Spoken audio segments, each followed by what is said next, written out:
here we go. Okay, well, I was already introduced. I work at Nextcloud. I want to go super quickly through Nextcloud. I think many of you probably know us. We essentially are building, well, our challenge is that everything is centralized. What we want, and I think I don't need to sell that to anybody here, is a world where things are not centralized. And so we as Nextcloud try to take on the challenge of replacing the most used, digital workplace, which is Microsoft 365, with an open source on-prem self-hosted product. We just do software, so we don't host. You'll have to run it yourself or find somebody to do that for you. Let me see. And it's definitely possible to do this today. If you're wondering, is this serious? Can I use this? There are ministries, France, for example, Austria, or whole states in Germany that use it with tens to hundreds of thousands of people, even over 1 million in some cases. So it's already everywhere. Last year, I think we rolled out about 100,000 sovereign digital workplaces per month. So it's really, there's some real momentum here. I don't think I need to explain anybody where that is coming from. So that's enough about Nextcloud. Let's talk about licensing. So I'm going to try to have a bit of a practical talk, maybe sometimes a little provocative. I want to question some assumptions about open source. And in principle, the question if open source is always freedom.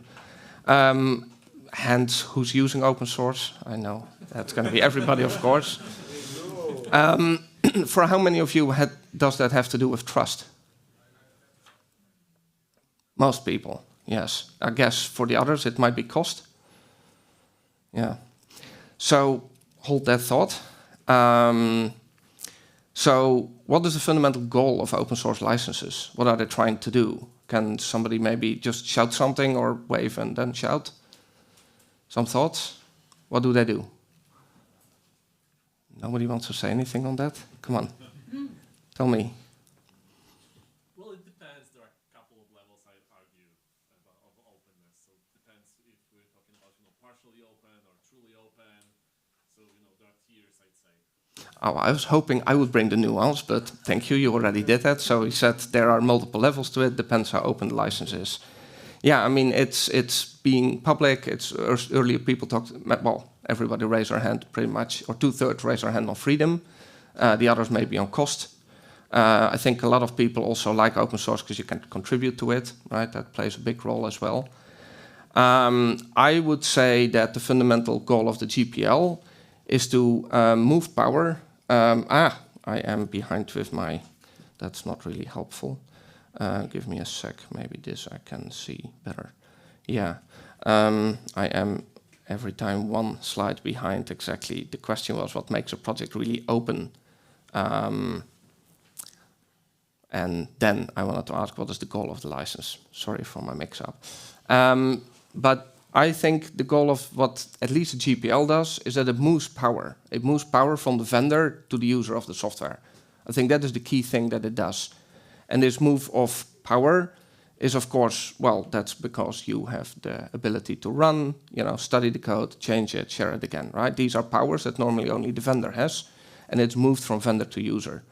Now, I want to argue that that is indeed helpful, and it is always a step forward. I think a GPL project is always better than a proprietary project when it comes to openness, to control, etc., because it does always move power. However, it's not really sufficient, depending on, of course, what your goal is as user or customer or potential contributor. And in the end, it's a legal instrument. So it tells you what you're allowed to do. It does not really say anything about what you're able to do or what the product structure makes practical. So what it is in practice. Now, I think you're all aware with the 3 broad families we have. We have, of course, copyleft, like the GPL, AGPL. They're basically viral. They protect the freedom of the code once it has been released.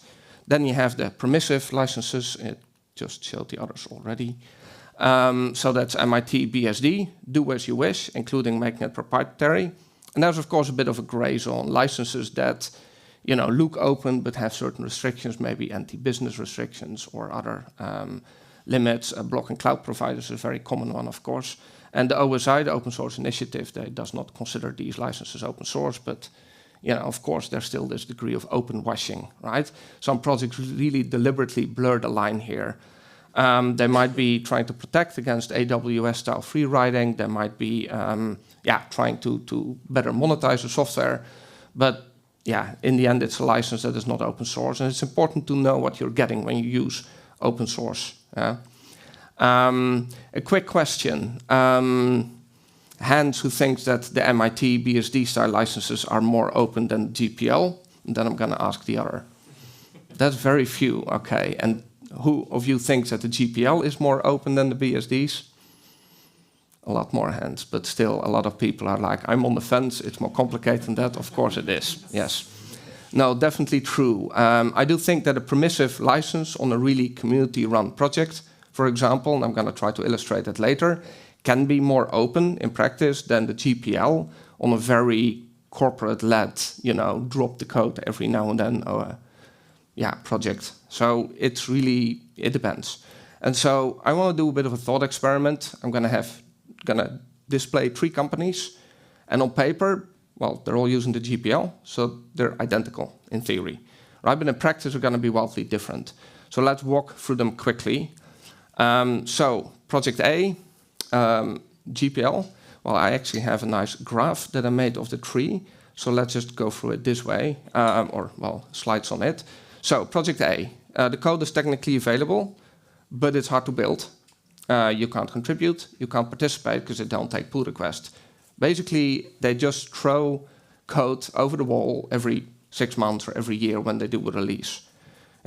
License is used in marketing. They tell the customers, hey, it's open source, GPL, you can do what you want. But the project is otherwise just a proprietary software product that occasionally releases code.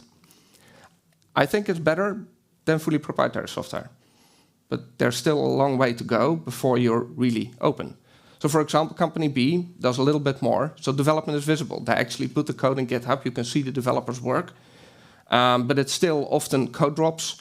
If you want to contribute, the CLA is required. They don't always take pull requests, or maybe they don't at all. And of course, they might have an enterprise edition with enterprise-only features. Because of the CLA, they can do actually proprietary versions of the product if they want to. So that's still very much controlled. But a little bit more power, so to say, has been shifted from the company to the community, or if you want to put it, from one entity to the users. And at Project C, I'm trying to make the poster boy of really open source. GPL or AGPL, open development. You can see the roadmaps, you can see all the commits and the comments and the discussion happening. There's no CLA, everybody can do a pull request, it gets reviewed. People will seriously look at your proposal. The build scripts are included, so you can actually build the bloody thing and contribute, but also use it that way. And there are a lot of contributors.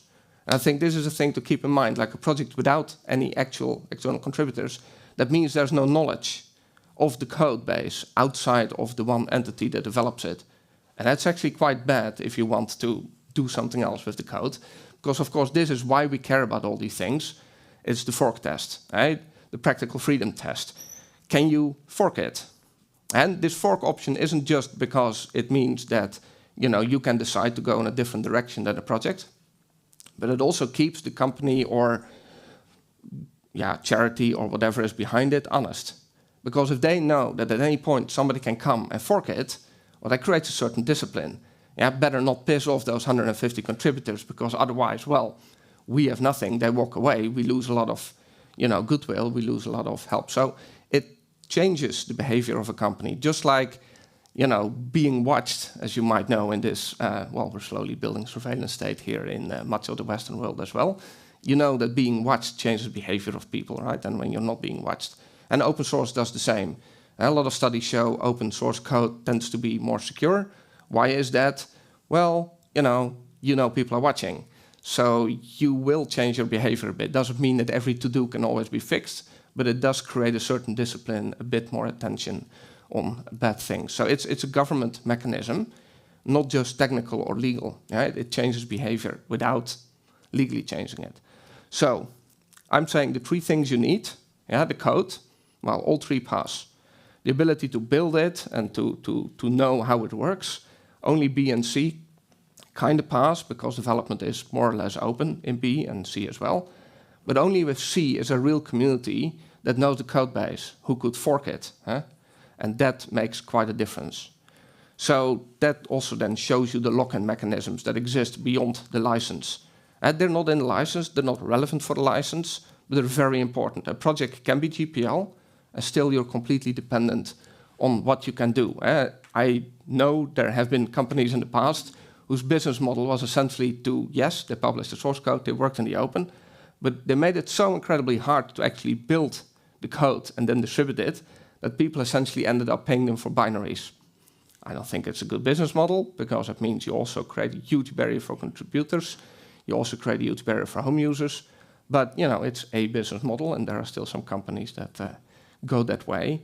On the other hand, then you can have a MIT license project, but it has a big volunteer community. So if somebody decides to make a proprietary fork and go in a certain direction, the big community might just out-develop them, essentially. And this is more or less what happened when Google created Android initially. They started with a fork of the Linux kernel. And they thought, well, we're Google. We're like one of the biggest companies in the world. Of course, we can develop this kernel without all the overhead of actually having to talk to other people much faster than Linux kernel can. Well, guess what? They could actually not keep up. And they've spent an enormous amount of resources trying to catch up and get all their code and their changes back into the Linux kernel and to ship an as mainstream as possible kernel because they can then benefit from the improvements the wide community does. So open source has benefits, and if there's a big community, then as a company, even from the outside, if you're trying to fork, it might just not be smart to do it. So it actually can prevent forks as well. All right, so how many of you have felt locked into an open source project, into an open source product? 1, 2, I see a bunch of hands. Exactly, so there are war stories, I'm sure. Would one of you maybe be willing to elaborate a little bit on it? You raised your hand first. Could you maybe, in a few sentences, explain what happened? It's happened a few times. One example that comes to mind is Minio. Minio, yes. Which I kind of always had a suspicion would do a rug pull and swap their license out. I kind of have to factor that into my criteria around selecting an open source project. Do I believe that they're going to pull the rug and make it proprietary? Yeah, so you mentioned, I'm going to repeat for the recording, I don't know how relevant it is, but basically mentioning Minio, you said you always expected they might do a rug pull, and in the end they did. They changed the license. And then of course you're kind of stuck there.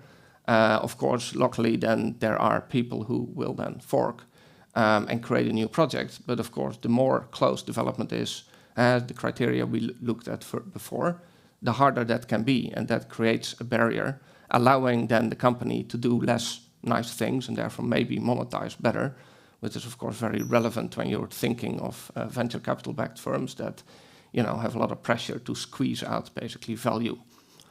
I just wanted to throw in the term open washing here as well. I mean, of course, open these days is, people like if it's more open, they like the open source license, but again, the company behind it might not actually want to be open because, it makes it harder to, squeeze money about the users, but it's a good marketing trick.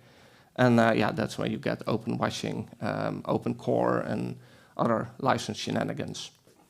So I think the goal of for you as a user is to pick a project that's not just has a public repo or public code, but a project with multiple stakeholders. Because that's, as I said earlier, what keeps the company or project behind it, can also be a charitable organization, of course, it can still screw you over, keeps them honest, basically. This way, external stakeholders, can be other companies, can be governments, it can be individuals, of course, they have real influence. And that makes the thing more resilient. And actually, I think while on one hand, it makes the fork threat more credible, it also means that it's less likely to fork. Because again, the most dominant power behind the project knows that the project can get forked, and therefore better not fork. You see which projects get forked. Well, like Oracle has caused a lot of forks, right? Because again, there's this one company that doesn't really care that much really about openness, and so you get forks, while real open projects actually don't fork that often, because why would they? They stay aligned because they all know that they should. So I want to introduce you to a website, isitreallyfos.com. This is a website that basically has been trying to capture these things that go beyond the license and give an idea also about how development is, how open it really is, what the governance is behind the project, how open it is to pull requests, for example, input from other people, how much contributors there are, as well as the business model for the company behind it. Because, you know, if you're afraid of a rug pull, well, better know what the business model is of the company, because if there's a lot of pressure on them and they have a CLA, then they might be working towards a rug pull or not. Of course, it's hard to know for sure. But, you know, as they say, don't listen to what I say, look at what I do. Yeah, and I think this website can be quite a good tool for procurement, for OSPOs, but also if you want to contribute to a project or just use it privately, it's a good site. I would bookmark it. I just want to have a quick look at it to show you what the website looks like. It's fairly simple. Sorry.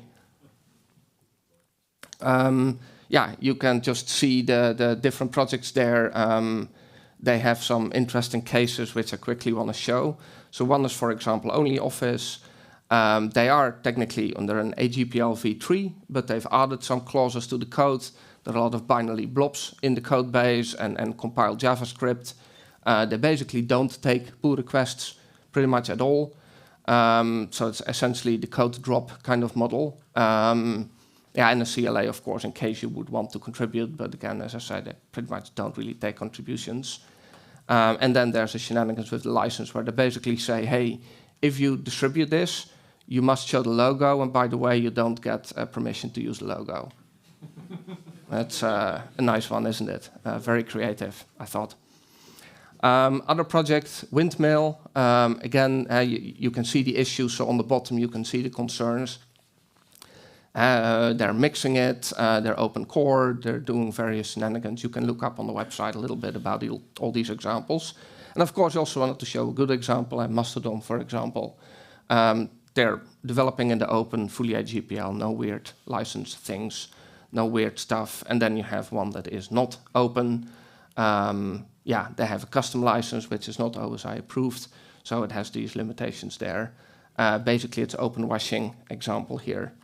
Then you have a project that doesn't really try, they just provide some transparency. And by the way, again, I don't necessarily want to shame the projects here if they're transparent. They just say, look, I want to allow you to examine the code, but that's it. It's just transparency that I want to provide. But I'm not claiming to be open source. I'm not claiming to be, you know, community-led. I don't want anybody to fork. I'm fine with that. This is not a value judgment. It's just something you need to be aware of, especially because a lot of these projects, of course, advertise themselves as very different. Only Office will advertise themselves basically similar to Collabora Online or the LibreOffice project, but they're very different in terms of the real openness, even though technically they all have the AGPL license. And Android, I already mentioned this. Every one of these has a nice overview on the bottom. It's a community-led project, so basically, yeah, the discussions about the project happen. It's a GitLab instance, I think. And yeah, you're welcome to help contribute there your thoughts, but also propose, for example, projects to look at, etc. Yeah, it's a and look, the people who do this, they're not lawyers. I've contributed a bit. I'm not a lawyer either. So yeah, don't take this as legal advice, but just take this as a start, maybe to do your own research and look a little bit. I mean, what are the things you need to look at? So let's say you are an OSPO or you are, you know, in a company and you want to say, okay, we want to deploy a piece of software. What are our options? Then these are the kind of things you should look at. Who controls the roadmap? Is it buildable? Can I just independently build it and run it without having to depend on the vendor or vendors behind it? Can be true both for a library, for a platform, or even infrastructure tools. You should know basically who contributes. Are they all paid by one company? Is there multiple companies that are contributing? It has a big difference in how free you will be and yeah, what the long-term future is of each of these projects. So I want to end it here, open the floor maybe. Maybe somebody says, okay, has some thoughts or questions or anything to add. Now is your time. It's up to you. Thank you, Jos. Thank you.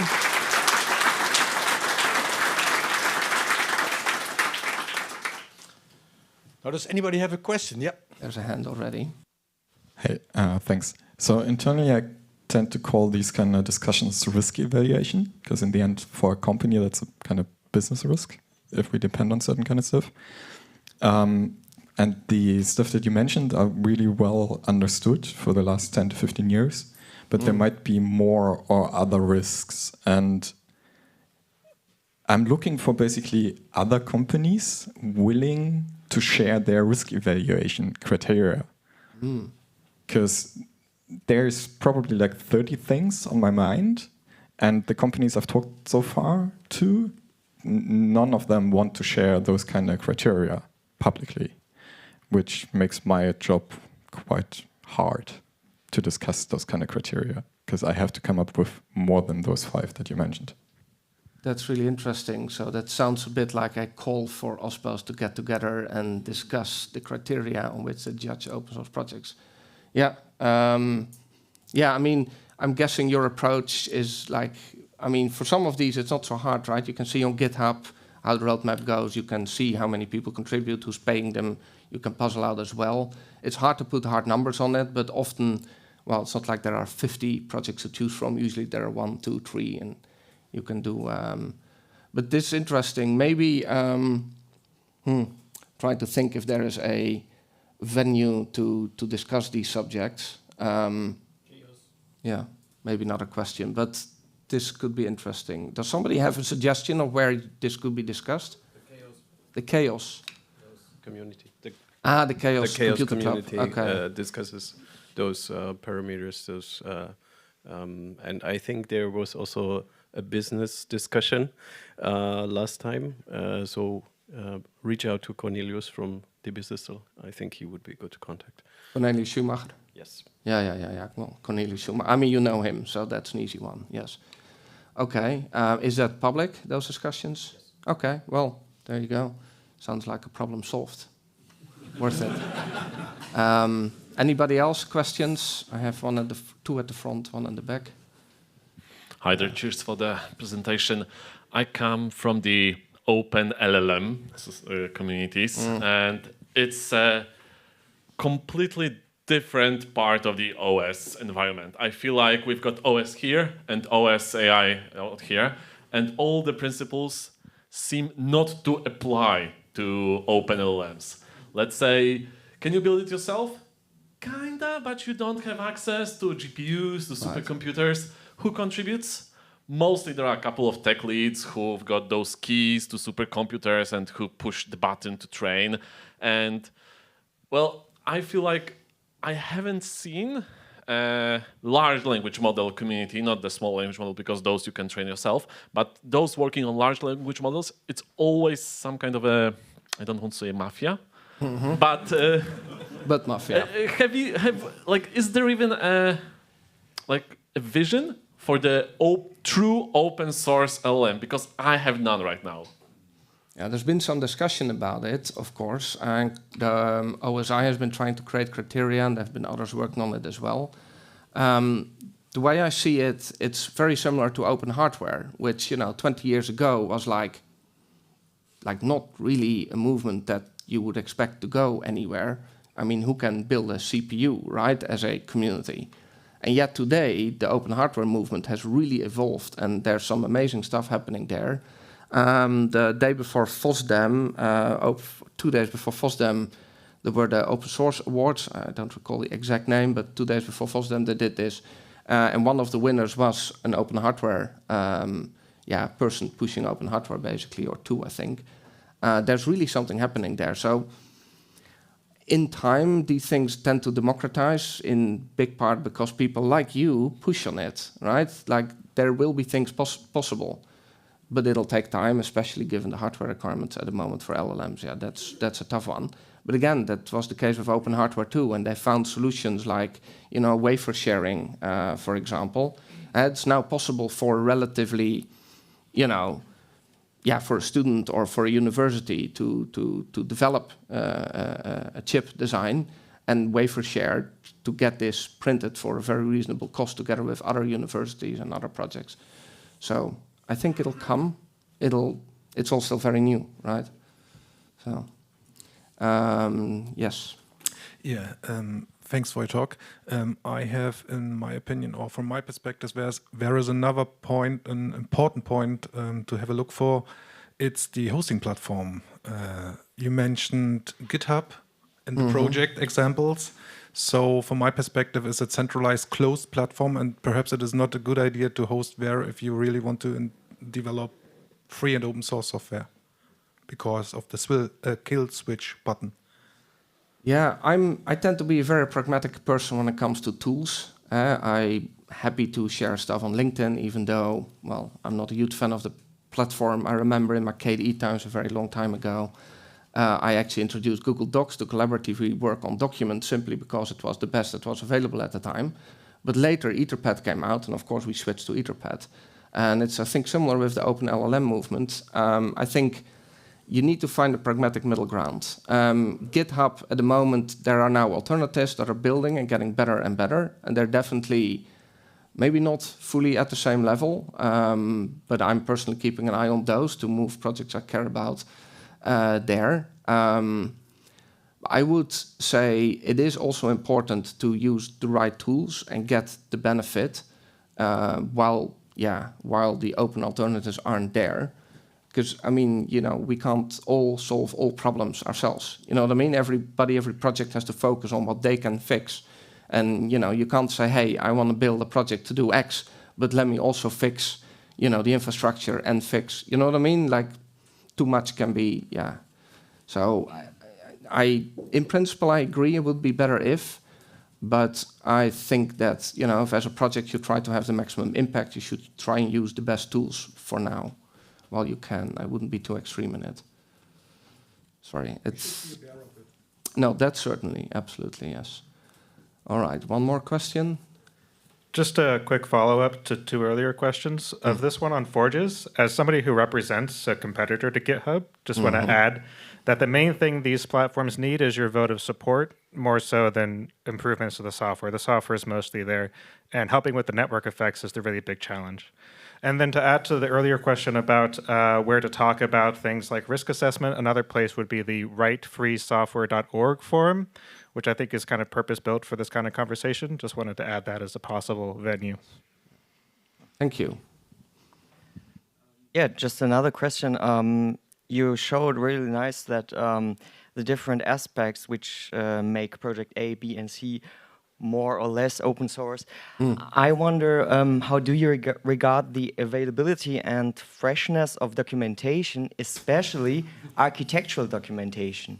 Because in my opinion, it's very hard to grasp what a project is supposed to be from the architectural side of things if there is no documentation available about it.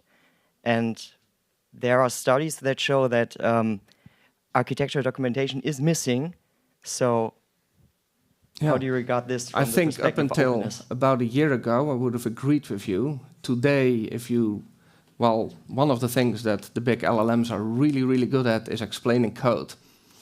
I think you can actually get pretty darn far if you load a project into, well, Visual Studio with, you know, the Microsoft thing, or with Claude, etc., and ask it to explain what does this do, what's the architecture, etc., and you'll be contributing fairly quickly. Explaining code, they're really good at. So maybe in a way, this was a barrier that companies put up, and they just lost a, you know, protective barrier there, which is yay for open source. Yeah, I think this has changed a little bit. Any more questions? Yeah, one on the front here.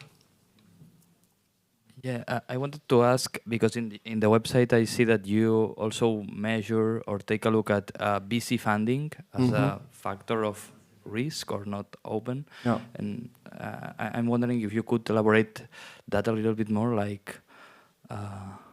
Yeah, there are a few elements to that, but one is that it adds a kind of a degree of pressure, of course. I've worked in a VC-funded company. I know there is a lot of pressure because they need the 5x in so many years kind of stuff. And there is also an kind of a stability issue because a VC can pull out fairly quickly as well. They tend to be very twitchy, let me put it that way. So they go in, they throw a lot of money at it, which can be good, can be bad. The high pressure, like, again, we at Nextcloud, right? I'm one of the co-founders. We run, and from the beginning, we started Nextcloud different from the VC-funded project we had before. whose name I will skip. And one thing is there a lot of short-term decisions were made which harmed the long-term success. And often, you have to explain community, of course, as well to investors. That can be tricky. As long as you say, oh, it's just for marketing, they will understand, they like marketing. But, they don't actually want this shift of power because, lock-in is how you make money. So they will probably insist on a CLA, for example. So if a company is not VC funded, I would expect it probably to outlast a little bit more. It's a soft factor, for sure. It's no guarantee. Because, if you set it up right, that shouldn't make a difference in theory. But I think it is hard in practice. I mean, if you've worked in a big company, you might know this stuff of like, oh, you can't book this yet this quarter because, the quarter needs to look good and then we do it for the next quarter, even though then it's twice as expensive. That's trading short-term good numbers for long-term costs and viability. And that's what you sometimes get with these pressures, basically. And I think it's just a risk factor that adds to it. It's not necessarily evil, it's not black and white, it's just a risk factor to keep in mind. Look at Matrix and how they are doing. Not amazing. The company behind it, Element, I think. It's not great, I think, if you depend on that or work there. It's just tricky, I think, with venture capital because of the short timelines, the short time horizon that they have. Thanks a lot for this interactive session.